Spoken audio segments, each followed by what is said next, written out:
Hello 9th class के प्यारे प्यारे बच्चों, स्वागत है आप सबका एक और नई वीडियो में। आज हम लोग लेके आए हैं आपके लिए केमिस्ट्री।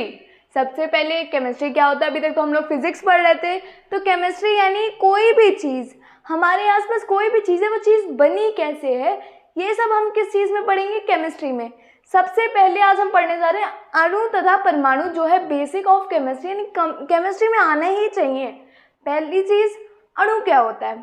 देखो ऐसा होता है बच्चों, दुनिया में सारी चीज़ें, कोई भी चीज़ है वो किसी न किसी छोटी छोटी चीज़ों से मिलकर बनी होती है। जैसे कि हम ही लोग हैं, हम लोग बहुत छोटे छोटे कणों से मिलकर बने हैं। ये माइक है, ये छोटे छोटे कणों से मिलकर बना है। ये बोर्ड छोटे छोटे कणों से मिलकर बना है।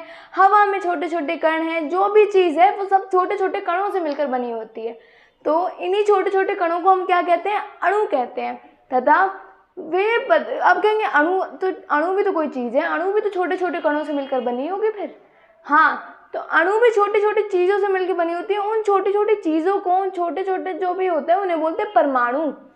जो परमाणु के कितने टुकड़े हो सकते हैं, परमाणु 3 भागों से मिलकर बना होता है। इसमें हमने पढ़ा इलेक्ट्रॉन, प्रोटॉन और न्यूट्रॉन, है ना। पता है यहाँ पे एक बहुत प्यारे प्यारे 3 पपीज रहते थे, हमने उनका नाम रख रखा था इलेक्ट्रॉन, प्रोटॉन और न्यूट्रॉन। है बढ़िया नाम है, अच्छा आइडिया। तो यानी आना चाहिए आप लोग को केमिस्ट्री। ऐसे केमिस्ट्री पढ़ो कि 3 है, इलेक्ट्रॉन हो गया, न्यूट्रॉन हो गया, प्रोटॉन हो गया, अल्फा हो गया, बीटा हो गया, गामा हो गया। अब ये चीज़ तो आगे हम लोग पढ़ेंगे फिजिक्स में। अब मेन चीज़ है इसकी परिभाषा। प्रत्येक पदार्थ छोटे छोटे कणों से मिलकर बना होता है, यानी हर चीज़ एक छोटे छोटे कणों से मिलकर बनी होती है। इन कणों को हम अणु कहते हैं।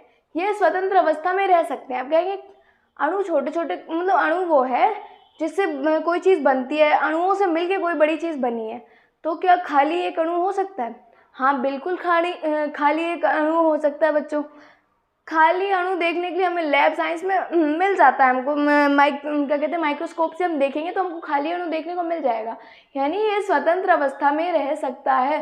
परंतु जो अणु होता है वो छोटे छोटे और कणों से मिलकर बना होता है, जिन्हें कहते हैं परमाणु। परमाणु जो है वो स्वतंत्र अवस्था में नहीं रह सकता। आप खाली परमाणु एक जगह नहीं देख सकते। कई परमाणु मिले होंगे तो एक अणु बना होगा, ऐसे देख सकते हैं। या कई अणु मिले होंगे तो कोई एक चीज़ बनी होगी, वो देख सकते हैं। अब परमाणु कैसा दिखता है, परमाणु की संरचना बच्चों, परमाणु ऐसा दिखता है। इसको हम बता दे रहे हैं आपको। अणु को बोलते हैं इंग्लिश में मॉलिक्यूल, और जो परमाणु है उसको बोलते हैं हम एटम। तो स्ट्रक्चर ऑफ एटम ऐसे होता है कि 2 पार्ट में होता है। पहला ये बीच का पार्ट और दूसरा ये वाला पार्ट। इलेक्ट्रॉन में जो परमाणु होता है वो 3 चीज़ों से मिलकर बना है, इलेक्ट्रॉन, प्रोटॉन और न्यूट्रॉन। तो क्या है, इसमें तीनों चीज़ें हमें दिखानी होगी कौन सी चीज़ कहाँ पे होती है। सबसे पहले जो इलेक्ट्रॉन होता है वो होता है ऋण आवेश, यानी उस पर माइनस का चार्ज होता है। कहेंगे माइनस का चार्ज होता है, चार्ज क्या है भैया?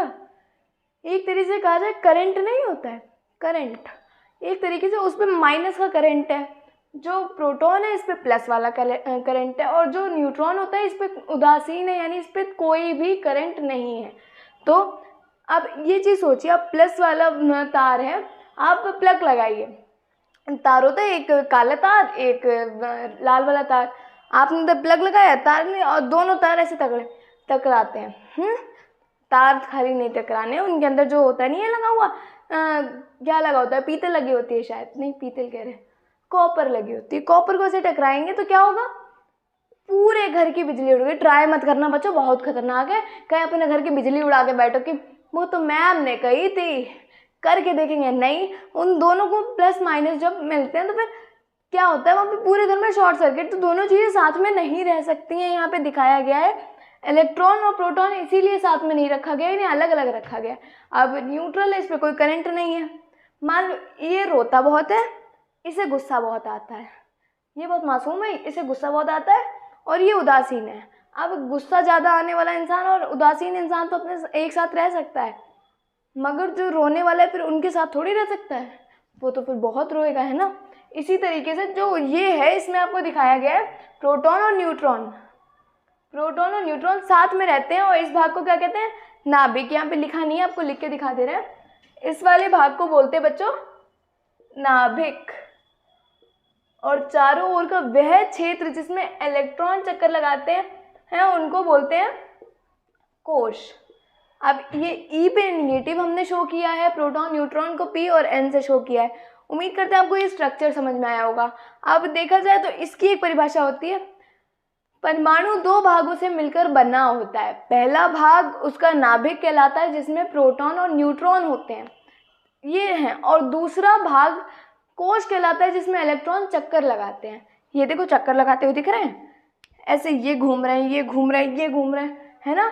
अब नेक्स्ट उम्मीद करते हैं आपको ये चीज़ समझ में आई होगी। अब नेक्स्ट वीडियो में हम डिस्क्राइब में पढ़ेंगे क्या इलेक्ट्रॉन क्या होता है, प्रोटॉन क्या होता है और न्यूट्रॉन क्या होता है, और पढ़ेंगे हम लोग थॉमसन का मॉडल। तब तक के लिए जुड़े रहिए चैनल से, मन लगा के पढ़िए। आज से केमिस्ट्री 9th क्लास के बच्चों की शुरू हो गई है, जल्दी 10th की भी शुरू करेंगे। तब तक के लिए जय हिंद, जय भारत, मन लगा के पढ़ो।